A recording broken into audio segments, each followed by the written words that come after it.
Thanks to all the people who did that and the people who came out yesterday and helped get this all set up and make it look festive. And Colleen, the place looks crazy. I don't know where she is, but she did a great job. And so thank you for all your talents, and thank you, Lord, for a beautiful day. And this is about as perfect as it gets. Do I hear an amen? Amen. All right. Now, for those of you who have never been to a roast before, we're going to have a little fun, poking fun at Pastor Denise. And there was a lot of input from the community. There was a lot. I didn't think it was going to be that much material. I had to pare it down. So, you know, just like in a marriage, when you love someone, you accept and celebrate all those little quirks and the mannerisms, as well as the really special qualities that make that person unique. I think we can all agree that Denise is a wonderfully unique person and pastor, and we have been so blessed to have her with us for 22 years. Do I hear an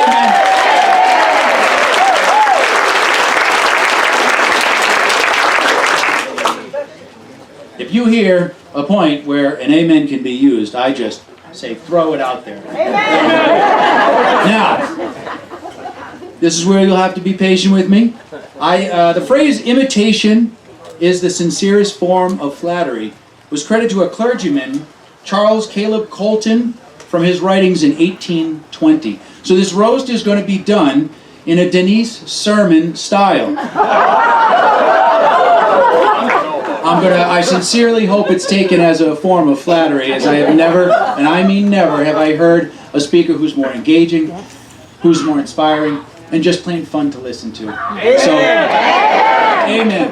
So I'm going to get into character. I'm going to last as long as I can, and bear with me on that. We'll get there. We'll get there.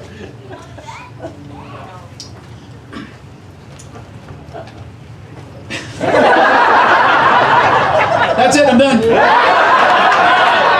got Phil, that's good. That's what I was looking for. That's it. When I first found out that my lovely wife Annette was going to take on the task of organizing Denise's retirement party, my first thought was,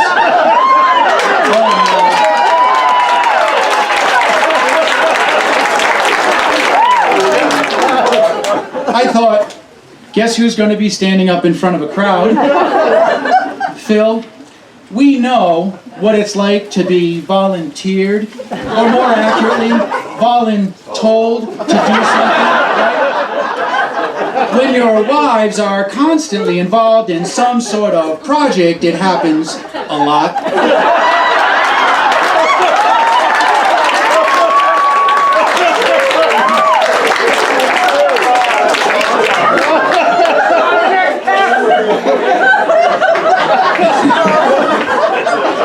And really, I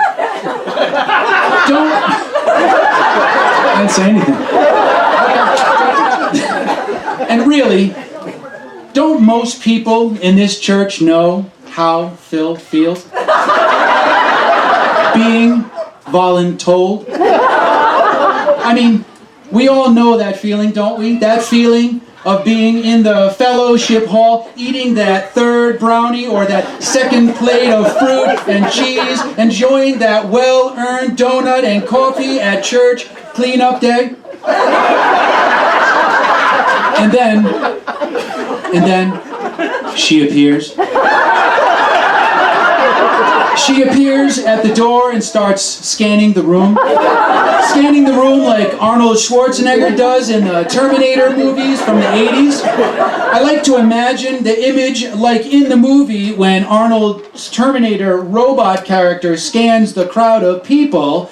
Then when he finds his target, the person is highlighted in red. Usually there's a message like target acquired on his brain's computer screen, and that's what I think happens with Denise. Once the target is acquired, well, then she begins to stalk her prey, move moving in for the kill, if she was ever looking at me, well, I would quickly turn to see if there was someone behind me that she was actually stalking. But we all know that when Denise is looking for someone, there's likely a committee seat open, or an event to be organized, or a liturgist needed, or a Sunday school teaching spot open. That was when I had my first experience with the power that I call the sacred will of Denise. It's like the Force in Star Wars. You see, in Star Wars, the Jedi Knights are a group of good guys, and they wield and control this power called the Force. And they can use it to bend the will of others. I believe Denise is a Jedi. Can anyone possibly say no when Denise corners you? No. That's God, by the way. Please tell him I said hello. And ask him if he could be called back later. We're busy and in the middle of something. That is truly one of the things that she does. She thinks so quickly on her feet. That happened twice when I did the service. Renee's phone went off twice, and I was just, I don't know what to say. So it's truly a skill that she's got. So back into character. So she came up to me just after Annette, my wife, moved back to Connecticut. There was a 3rd grade teaching spot open, and this wonderful pastor just told me that I'd be great in that role. I was honored and flattered that she would think of me. And what did I do? Well, she was using the Force, so of course I said yes. Now, after I said that I would accept the teaching role, I was talking to someone at coffee hour and mentioned that I would be teaching next year. She asked what grade, and I replied the 3rd grade. I was a bit disconcerted when her facial expression dropped and she said, "The 3rd grade? Good luck." I'll bet most of you have had that experience. I'll also bet I can count on one hand the number of people who have said no to Denise. Please raise your hand if you're one of those people. Now, you people are obviously of incredible power will, but I'll bet she nailed you for something else later on, didn't she? That's the beauty of her people's skill. She always finds the right match. Amen. Nope. Amen. We're going to do first president. So, while Denise hunting you down in coffee hour can strike the fear into the hearts of men, there's something that strikes the fear into Denise's heart.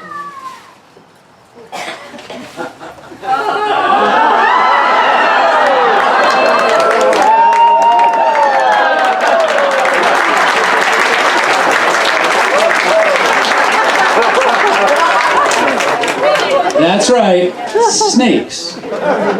Now, I'm sure that everyone knows about the yearly event called the Blessing of the Animals. Many pet lovers come to the church and receive a blessing for their pet from Pastor Denise. Well, Denise is certainly a dog and a cat person, but when Jack McKay brought his snake to be blessed, well, let's just say Denise prefers pets with legs. Now, I've seen this morning the picture of that particular blessing, and I'm still not sure if she actually touched the snake or grazed it even with her finger. Did you? Because Jack is waiting in the back with a snake just so you could do it again. I'm only kidding. I just wanted to see how she'd react. Jack's not here with the snake. That's good. All right, good.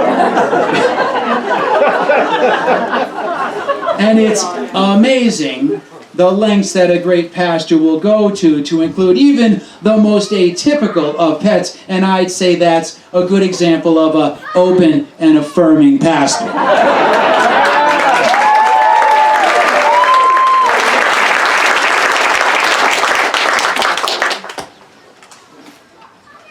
There is one thing worse than snakes for our dear pastor.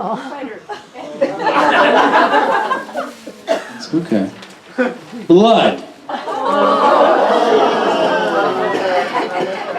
It's her kryptonite.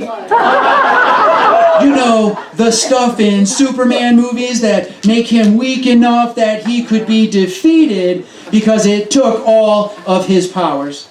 Well, blood takes all the powers Denise has. This story comes from Doug Stewart, and I use it with his permission.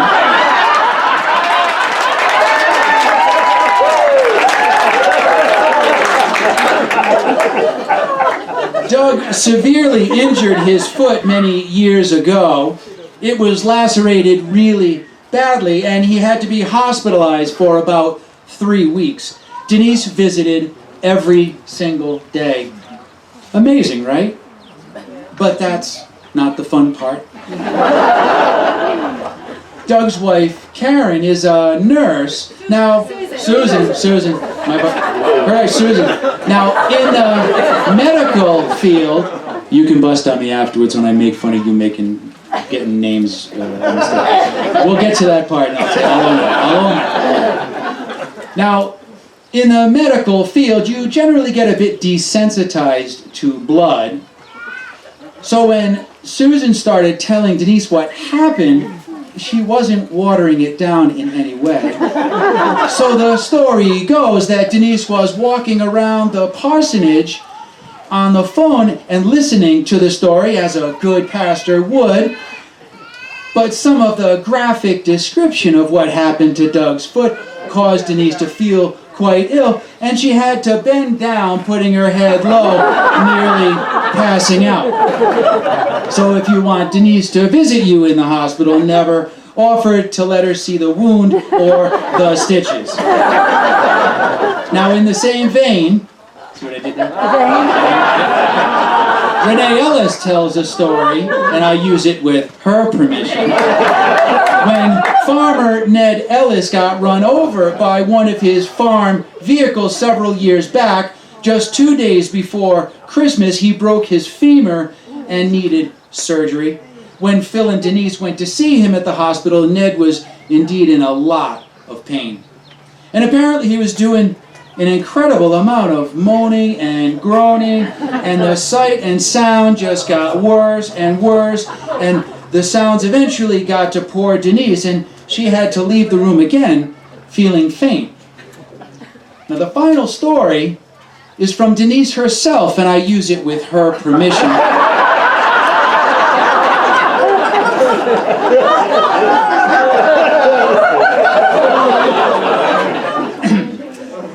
When Denise was serving as a hospital chaplain, she was called to a room where a man was undergoing a procedure, and Denise went in to comfort him. When the doctor came in and was about to begin, she hastened to leave, but the man begged her to stay, holding her arm. Well, as the messy procedure progressed, Denise started to feel ill and had to again leave the room quickly. Outside the room, she became faint and knelt down. She knelt down and hunched her head on a chair, trying not to pass out in full view of the passers-by. Later that day, she was complimented as a wonderful spiritual chaplain. Apparently, people had noted this incredible pastor praying on her knees for the man's recovery. That is one love.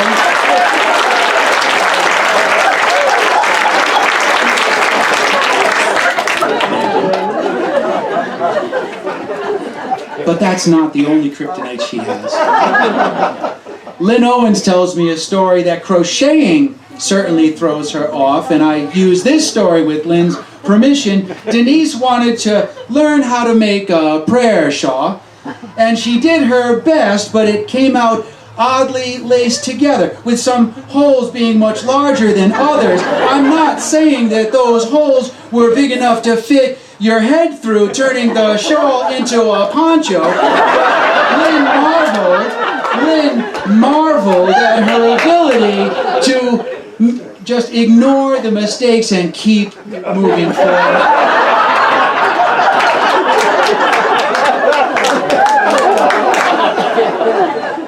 And about prayer shawls, can someone please tell me why Denise calls them Shaws? I couldn't figure that out at first. Shaw's is a grocery store, right?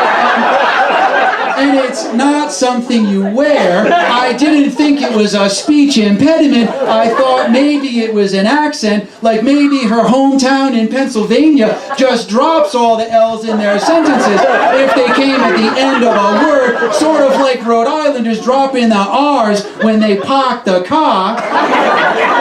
But that logic didn't work, otherwise she'd call her husband Fit.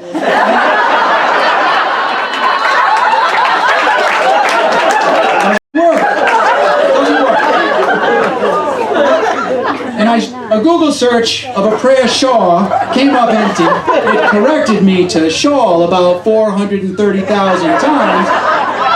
So if anyone can explain that pronunciation, I would love to speak after the roast. Perhaps the mystery will be solved at the pearly gates. I mean, that's the first question I'm going to ask. If I get there.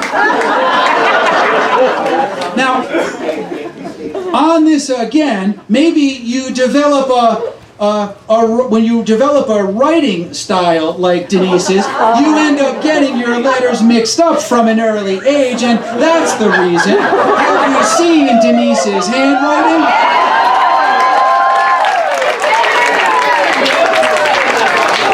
I heard that her teachers had to consult the Rosetta Stone to papers when she was a child. It's easier to read Japanese katakana and ancient Egyptian hieroglyphics. I mean, I'd rather read ancient Sanskrit. I think God took mercy on the people who would have had to read Denise's handwriting when he created the keyboard just for her. So thank you, Lord, for email. But that's not it. Dropping an L or switching a letter here and there can happen from time to time, like at Amy Huen's wedding to rock. And I use this story with Amy's permission. Wouldn't you agree that it seems like Denise knows everyone's name, and I mean everyone? Those name tags on the racks as you walk into the sanctuary are definitely not for her benefit. Did you know that there are approximately 3,237 names in the Bible, and I bet Denise can recite by heart every one of them? Well, Rock's last name is apparently not in that book. And that's why she always gets it wrong. You see, it's destiné, it's French. The E at the end of the name sounds like an A. Destiné. And that was giving Denise all sorts of problems leading up to the wedding. She just kept getting it wrong. And, well, Rock told her that the best way to remember how to say it would be to write it as if there was an A instead of an E at the end of the name. Well, Denise most likely put an A at the end when she was writing it down, so she used the name Destina during the service and not Destiny.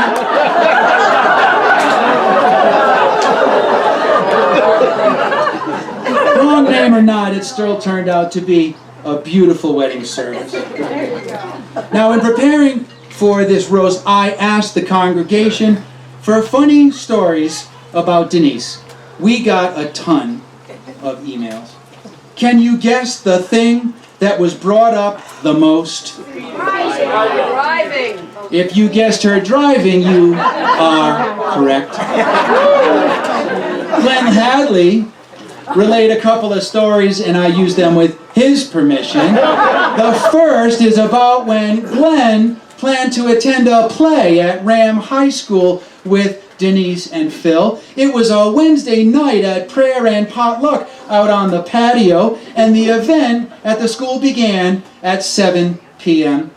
Glenn was growing concerned that they'd be late, as it was 6:55 and they still had not yet left the church. Do you think they were late? No, not with Denise driving. They made it with time to spare.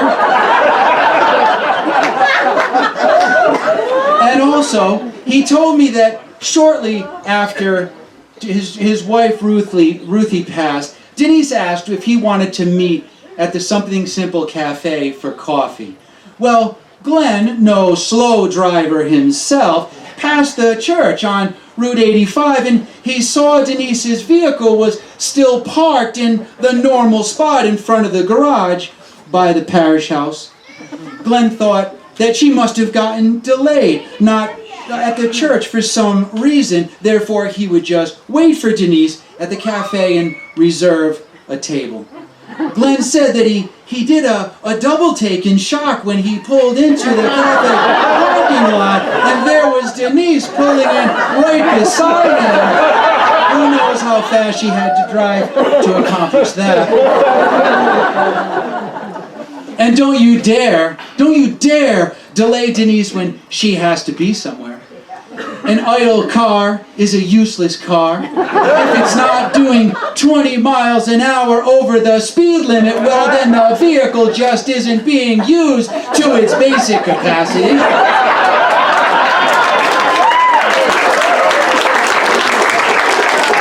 Now, Amy Hune tells the story of being locked out of Pastor Denise's car. Amy can't be here today because of a prior engagement, but I still use this story with her permission. They were on the way to Silver Lake for a confirmation retreat, and they had stopped for some food at Subway. Denise was anxious to get going. She was anxious because the car was still and she wasn't speeding. So Amy was moving a bit slowly getting back to the car, and Denise threatened to leave her at Subway and take off without her. Thinking Denise was a compassionate pastor, she called Denise's bluff. Well, Denise just got all of the confirmands in the vehicle, locked the passenger side door, and began to pull away, leaving Amy stranded for the weekend.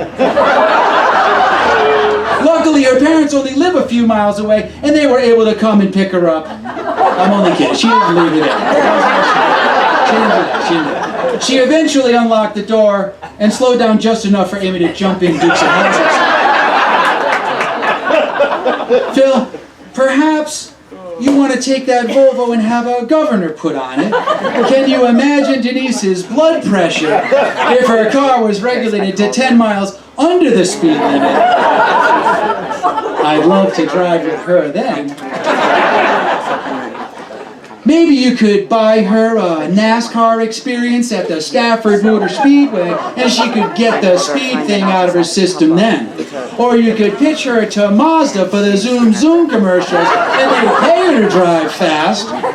You know, I hear that the Woodstock police are really serious about enforcing the traffic laws out that way, and speeding is dealt with harshly. So we contacted the Woodstock Police Department and explained what an exemplary service you have provided to our community, and they said they understood and appreciated you, and they gave us these get-out-of-jail-free cards.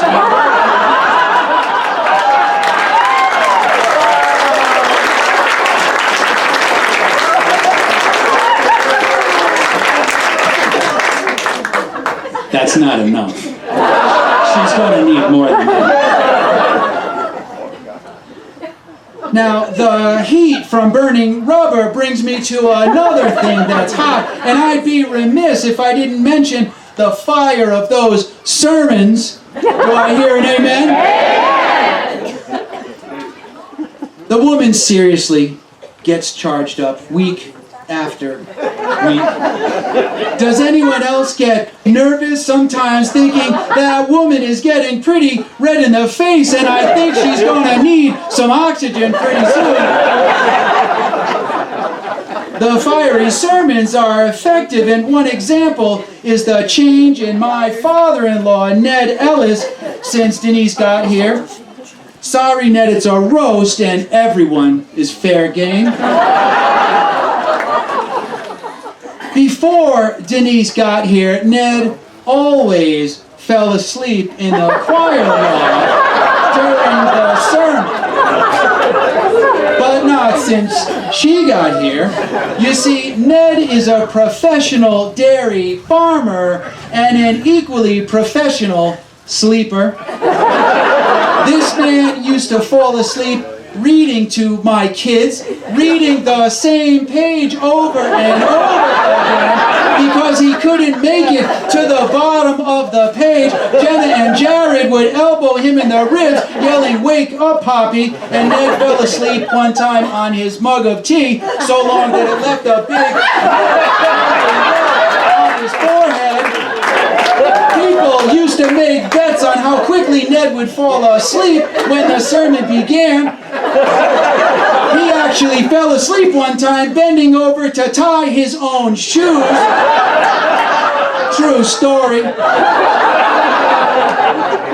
That's a hard-working man. That's Ned. But the fire in Denise's sermons keep Ned and everyone else wide awake for sure. Do I hear it? Amen.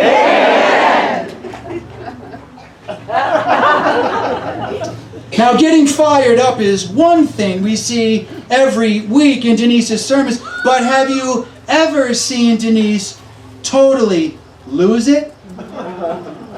Phil, you can comment now if you want, or you can hold your tongue. I don't know.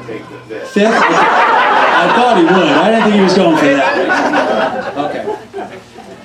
This story is relayed through Jan and Sally Fritchie, who's here as well. And I use it with their permission. I actually knew about this story long before it came from Jan and Sally. I was at Ted's supermarket in town one day picking up a half-gallon of the farmer's cow milk that Annette Volin told me to get. When I picked up the milk cart and I saw there was a missing persons announcement on the side of the carton,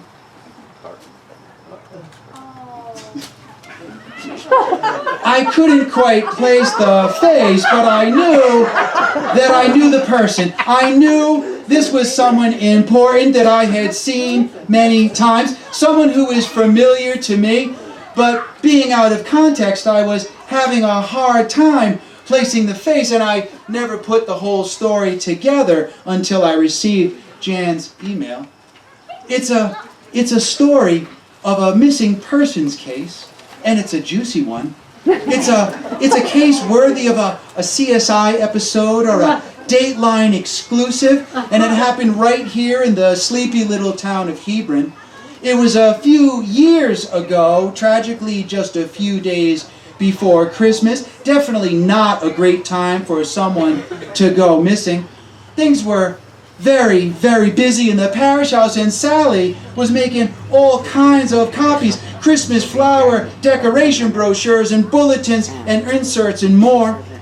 And Pastor Denise, well, she was reviewing things to make sure that everything was in place for the Christmas Eve service. It should be shared that working with Denise was very consistent.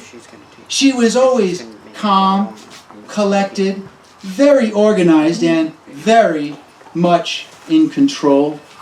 Does that sound familiar, Phil? Amen. Well, the story continues with Denise walking over to the church to make sure that the sanctuary was set up for Christmas Eve. Some time went by, but Sally, preoccupied with making copies, didn't notice how long Denise had been gone. Suddenly, Denise burst back into the parish house, and she was frantic. Her face was red, she was talking very fast, and she was definitely out of control. Sally walked out of the copier room and to see what was the matter, and something must be of a very urgent nature. Well, Sally asked Denise if she was okay and if she needed help with something. Denise just stopped, stood perfectly still, and exclaimed, "I can't find the baby Jesus!" Sally, the picture of calm, cool, and collected in that moment, just smiled and reminded Denise that the baby Jesus isn't present at Christmas Eve service at Gilead Church or anywhere else. It should be shared, though, that the baby Jesus was misplaced for a short period, but miraculously on Christmas Day that year, the baby Jesus was ever so present. I would have paid to be a fly on the wall when Denise burst into that office.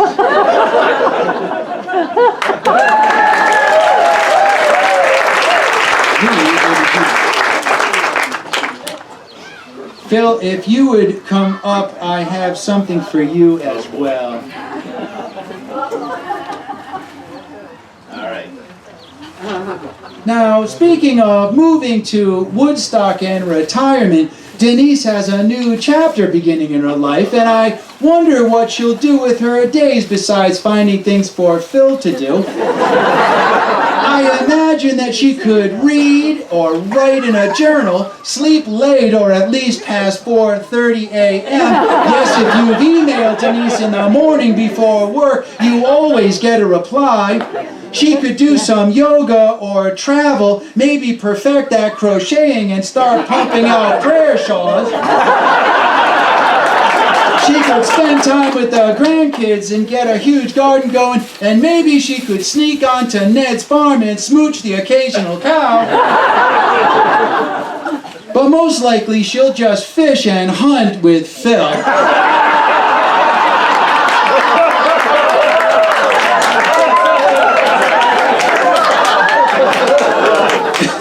Now, Denise, that's a lot of things for your schedule, but it's nothing like it is now. Has anyone seen Denise's schedule book? It's huge. Huge pages with an unbelievable amount of ink on every one. Different colors of ink, every one hieroglyphics. But in retirement, your schedule book can be more compact. Maybe small enough to have just one item each day. That hasn't happened in 22 years. So we hope this schedule book will be sufficient. The stickers that are included with the calendar are smiley faces and butterflies. Just pick one for each day because after all, being retired and living full time with Phil will obviously be all smiley faces and butterflies.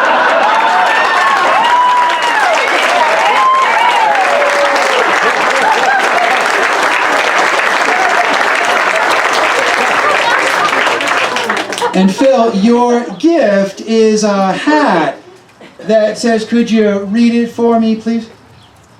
Somebody please tell my wife I'm retired.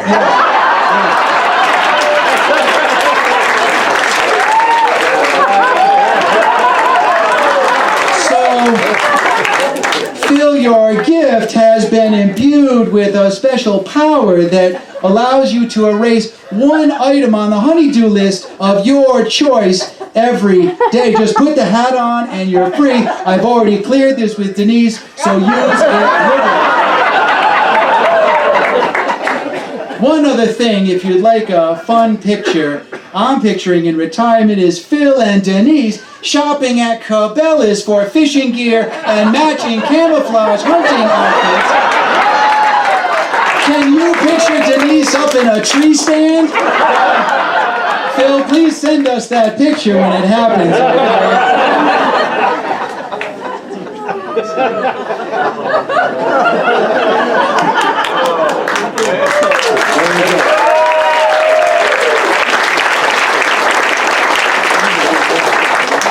That hat is not going to last long. final gift, 6. Our final gift of the roast is something that we feel Denise will be able to use daily. It's all about outfitting Denise. Can we all agree that she is always dressed to the nines? After 22 years of wearing church attire, you don't need those beautiful, fancy, formal Bowden dresses anymore. Bowden now has a retirement line of clothing. Were you aware of that? So the committee wanted to give you something more comfortable to wear.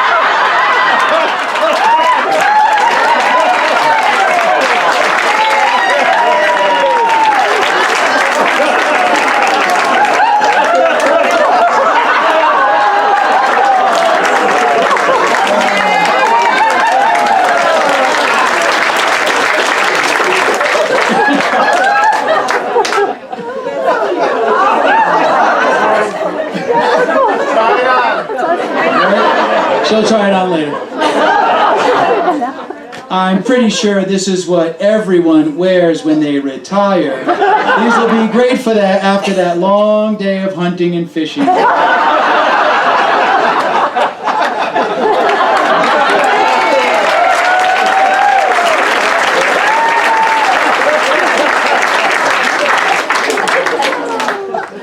Okay, now. We've had our fun with Denise, so I hope you will allow me this one moment for seriousness.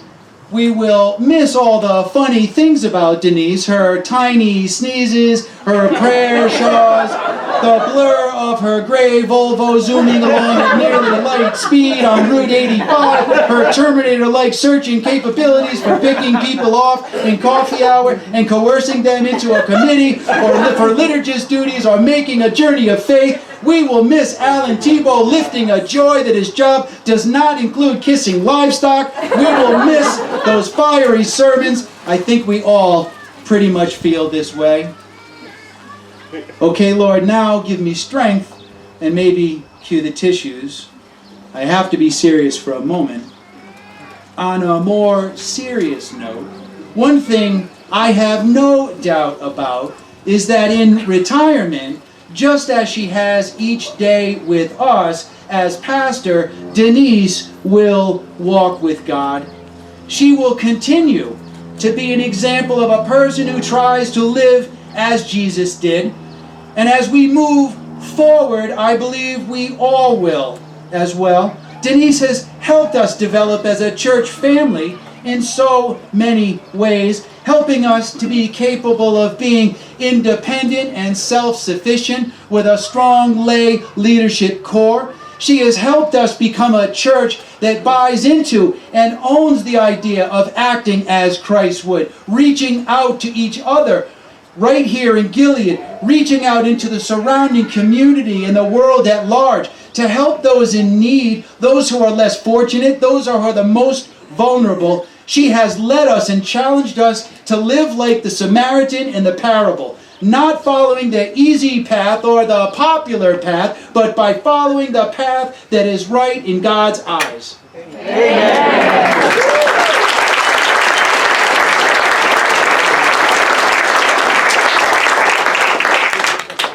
And just like she wove that holy prayer shawl together with Lynn Owens, using love and determination, she wove this congregation together the same way with love. And while we have made our mistakes, yes, we have the occasional holes in the prayer shawl fabric of this church community. No, we're not perfect. I feel that there is one constant here in the Gilead Congregational Church, and that is love. Amen. So friends, 22 years later, we still walk together. There is still so much work to be done.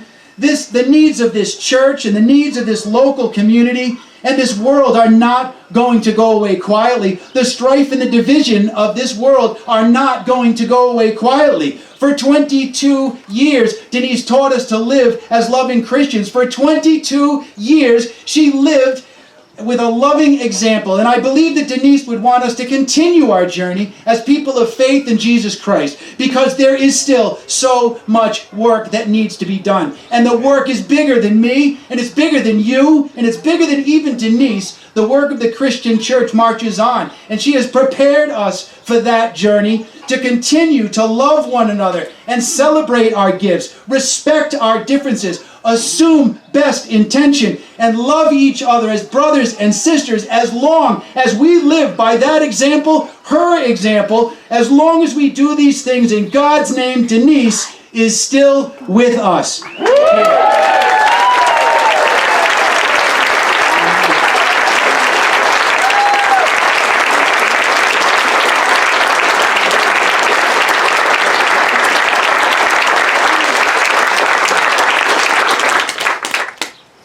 I'm out of character now.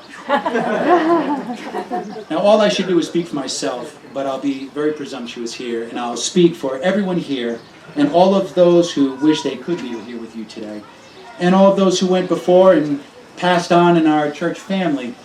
Denise, you are so appreciated, more than you can possibly know. You are loved, and you will be missed so very, very much. So thank you from the bottom of all of our hearts for 22 years that we have been privileged to share with you. And thank you for leaving a legacy of love. And thank you for helping us to grow together as beloved children of God.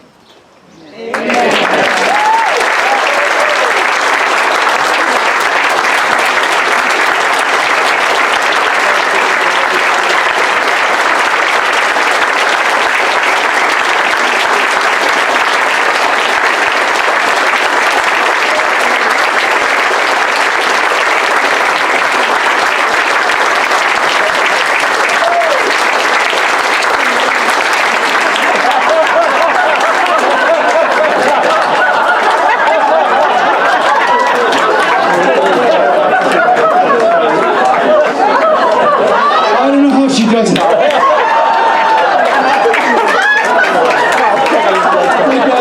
In the house.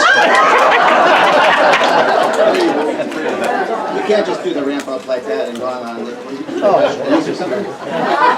I'm never going to try that again. 22 to be for certain. Well, I didn't think I was going to make it through that without crying, because I literally cried about 12 times in my basement yesterday and today doing that. And but we're just going to miss you so much. I don't know what else to say. So. But we've got a lot of other things we're going to do. We have some gifts that we're going to do, some special gifts, not the gag gift style, but and then we're going to have some. Gift is special. All right, all special gifts. That's right. Can I borrow that sometimes? Really, I'll pay you. Seriously. So I think. Let me see. Let's see. We have a schedule. Hold on. All right. So, I think the next thing we're going to do is we're going to do gift presentations, and the first gift, we're going to go in order. I'll just announce you, and then you can come up. The first one is going to be Katie McLean.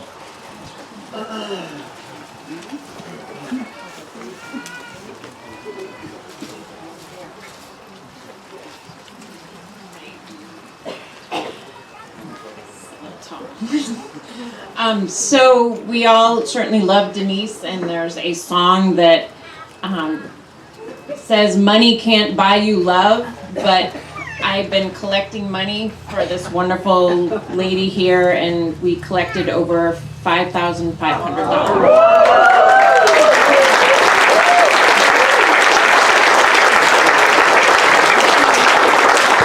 And so many of you, it was so nice, wrote little notes. I just want to share just a couple quickly. It's hard for me to imagine church without her presence, her witness, and her love. And then there's no amount of money that is adequate for all Denise has done.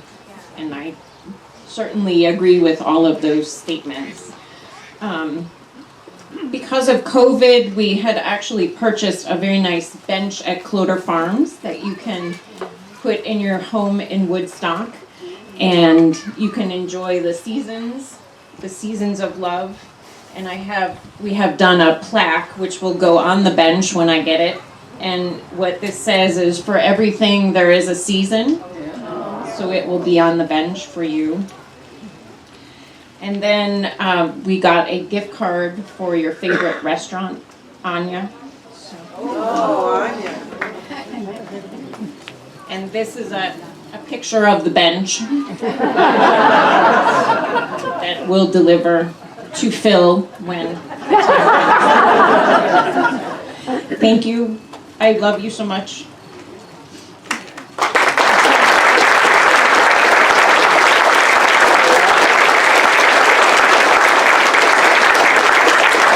She's wearing one of Caitlin's old dance tiaras. All right, our second gift is going to be presented by Phyllis Kurz. Oh, right here.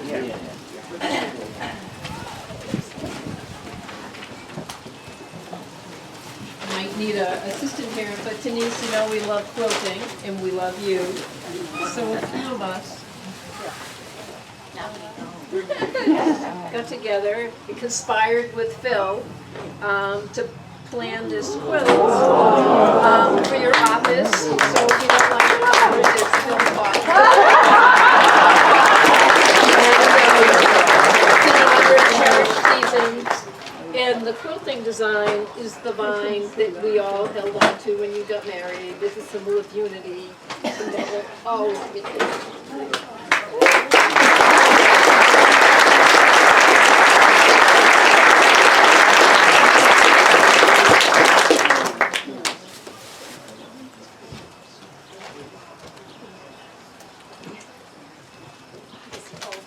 That's all right. Take your time. Well, you're coming up next, so.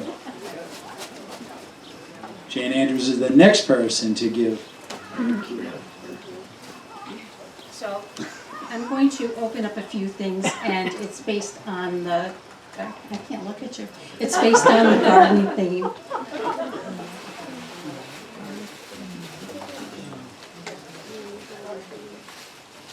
So the first one is a garden stone, and it says, "Welcome, friends."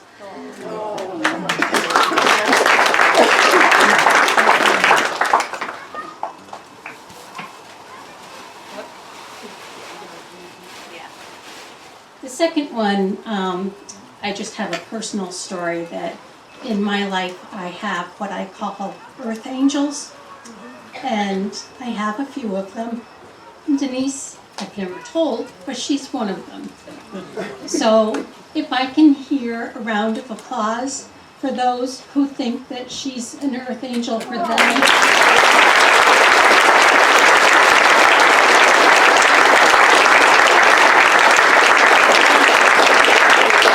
And the third and last is a little bit of description in advance. And it's a cairn, and in case you don't know what it is, it's derived from the Scots Gaelic word cairn, meaning heap of stones. Cairns are ancient markers with Scottish roots found across the globe. They are invaluable wayfinding references, having the power to clarify and navigate. So I asked Margot and Joe Sheehan to help me collect rocks from the church stone wall for you to have as a keepsake at your home. And this cairn, I'll take it out in a second, is a symbol of how you've led us for so many years and to guide you in your retirement years. Here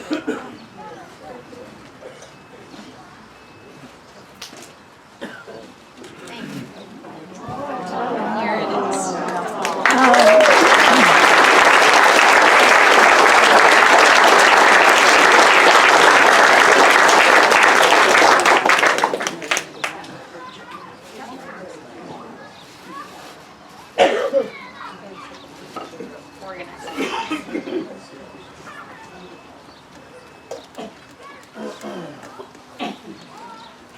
Thanks, Sharon. The next, we're going to have the Karaja family come up now, and they want to present Denise with something. The Karaja family is a family, if you don't know them, we sponsored and assisted to come over to the United States and get settled. So they've been kind of interwoven with this church, so a very dear family. Thank you so much for bringing us here, and you were a big mother to us, so thank you very much.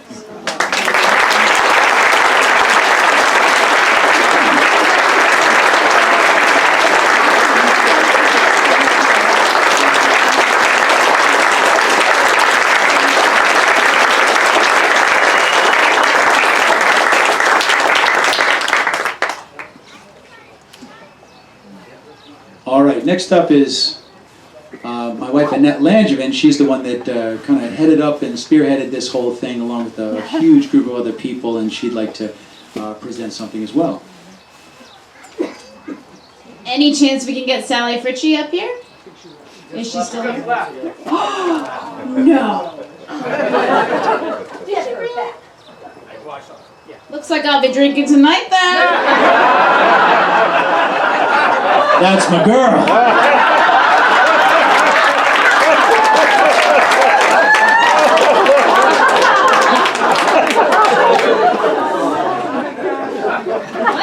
Well, on to the next thing then. Denise, this is a scrapbook. It's really heavy. That Allegra Weir put together for you. It's made up of at the Pentecost party for your 20th, we had the timelines on the wall, so she took all of those and amazingly put them in a book. And then added 2019 and 2020 and a little bit of 2021 as well. And if you let her keep it, she might even do pictures from this party.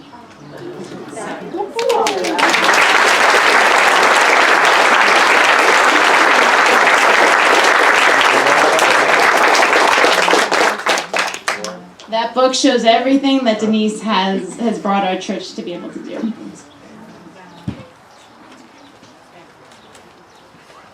That had to take a tremendous amount of time to put together. You know, what a great gift. So next we'll bring Stephanie Haynes up.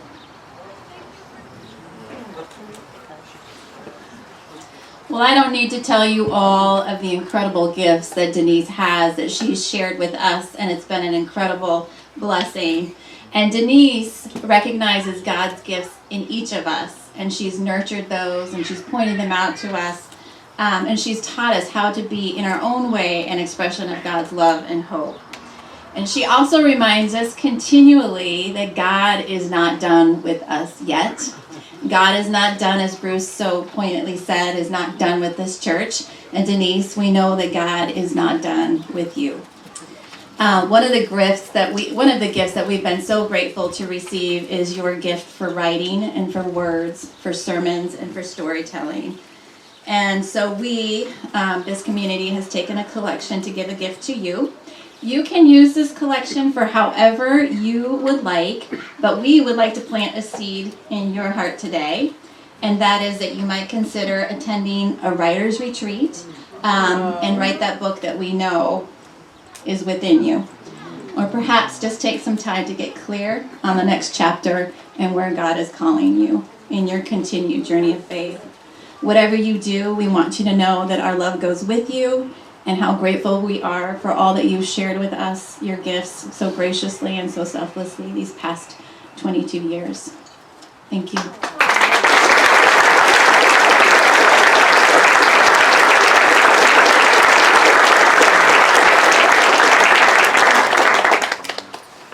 And that was beautifully said. I think it's, most of it can't say it that eloquently, but that was perfect, absolutely perfect.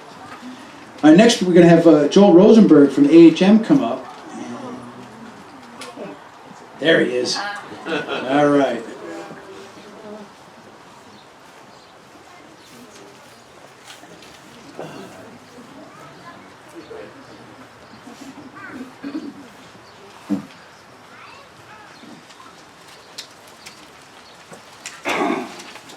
Good afternoon, everyone. I bring you the warmest greetings from your friends at AHM Youth and Family Services.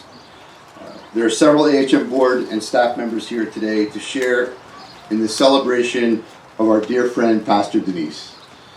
I'm deeply honored to have been asked to represent our organization to say a few words today. Denise, However you arrived at this beautiful historic church on the hill many years ago, and how you ended up playing such an important role in helping so many people in this region is a gift all of us here today will always treasure. Perhaps it was divine intervention. These events require no explanation. Your selfless acts of humanity and always caring for others do, though, require a gigantic message of acknowledgement and gratitude from each of us who've had the honor of working with you. What a remarkable journey you've traveled, my friend. From the day you arrived as the Reverend of Gilead Congregational Church to this day of celebration in your honor. I am 1,000% sure that this is a day filled with mixed emotions for everyone here. It's a day of happiness and not sadness, because we're honoring someone who has made a profound difference in the lives of so many people. All of us who know you well, Denise, understand how humble you are, but please just take a quiet moment in the next few days and reflect on how many lives have been transformed through the gifts you've brought to this regional community. Love, compassion, faith, and humanity. And I think that deserves an amen. Amen. Always wanted to say.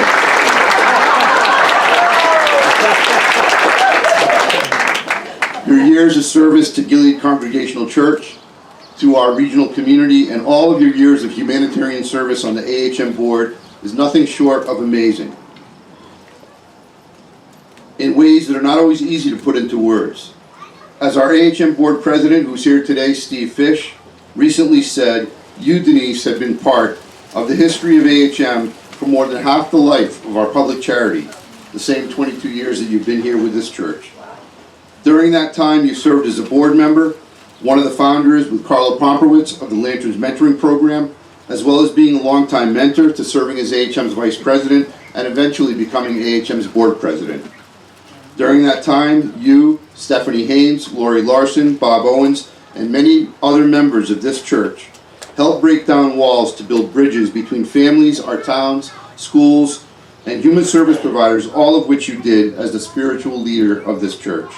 And you did so with grace, determination, grit, and the kindest and most gentle and caring of ways. In all the years that I've known Denise, I am not alone in this proclamation. Never once did I ever hear you prejudge any individual in your presence, regardless of their beliefs, their politics, or life circumstances.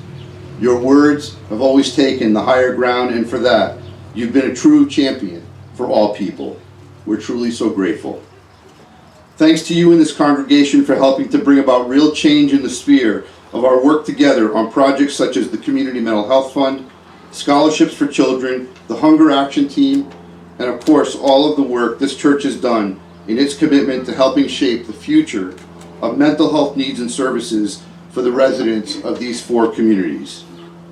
Denise, on a personal note, I want to say on behalf of the past and present staff at AHM, thank you for the greatest role that you played for us quietly behind the scenes in our work together. You were always offering a quiet and steady voice of reassurance and comfort during moments of intense sadness for families in these communities who were coping with the loss of loved ones. We will never forget the many times that you and other local faith community leaders stepped forward to work with our staff and other community teams through the loss and tragedy of children, teens, adults, and yes, even some of our own peers. I've always loved this quote and how appropriate it is for today, in that life is a journey. Travel it well. It's not how it ends that matters, but the journey it takes to get there. The journey of life is never complete without a friend to share the memories. Life is a journey that has a lot of different paths, but any path you choose, use it to your destiny. Denise, you've been a friend to so many people whose life paths have been enriched not just by your presence, but by your loyalty, good counsel, trust, your unending faith in humanity, and your faith in God. Today is not an ending, but just the start of a new and exciting road for you and Phil to travel together. Some people call it retirement, but I'm quite sure for you it will be a continuation of your journey of service to others, of new paths to travel, and new ways in which you'll continue to touch the lives of people around you. Enjoy the new chapters in your journey. Denise, I have one final message to share with you and Phil. And it is from your beloved Gilead Congregational Church. Members of this church are making a donation today to AHM Youth and Family Services in the amount of $2,000.